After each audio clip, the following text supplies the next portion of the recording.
Všímaš si niekedy, ako sú v médiách ľudia zobrazovaní? Silní, svalnatí muži, ženy v kuchyni alebo polonahé s vrtačkou. Žijeme v 21. storočí a vieme, že takto ozajstný život nemusí vyzerať. Reklamy to ale niekedy napriek tomu celé zjednodušujú. Je to preto, že ich cieľom je predať ti niečo za krátky čas. Chcú pôsobiť na tvoje emócie, niekedy v tebe aj vzbudiť neistotu, aby potom na tom mohli firmy zarábať. Zároveň sa v reklamách často retušuje, upravuje, vytvára sa tzv. Štandard alebo mýtus krásy. Ten však ale vôbec nemusí byť realistický. Napríklad, ženské telá sa často zobrazujú s vyretušovanými pásmi, zväčšenými prsiami či úplne bez chlúbkov a mužské telá skôr svalnaté, prípadne s ochopením. Realita je však rozmanitejšia. Ľudia majú rôzne telá a pre niekoho môžu byť reklamné obrázky aj naozaj stresujúce.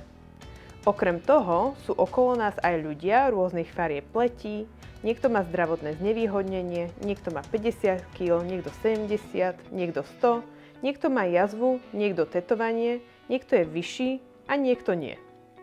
V reklamách tiež niekedy chýba rozmanitosť rodín a vzťahov. Nenechaj sa reklamami oklamať. Všímaj si, ako k tebe prehovárajú. Sľubujú ti zázraky?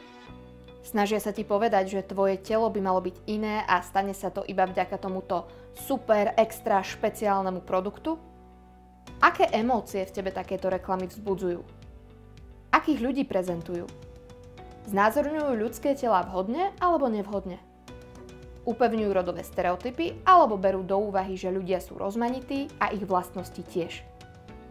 Odolávať reklamám niekedy môže byť naozaj náročné.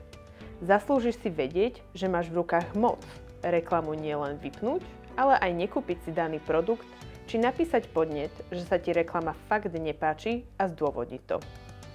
Reklama môže byť aj naozaj super, vtipná a kvalitná. Možno aj predáva fakt super produkt. Dôležité je vedieť sa nad ňou zamyslieť, nad tým, čo a ako nám predáva. Čím viac budeme o vplyve reklám a médií na nás hovoriť a premýšľať nad nimi, tým zodpovednejšie rozhodnutia vieme robiť.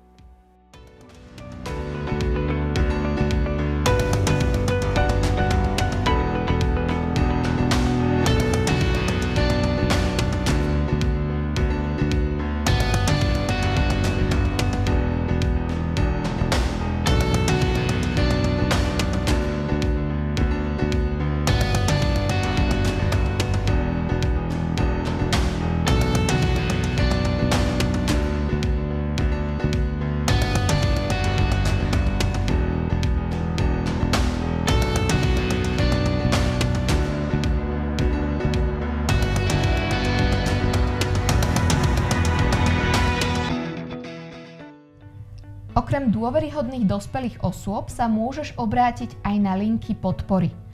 Môžeš sa na ne obrátiť, keď potrebuješ pomoc alebo poradiť.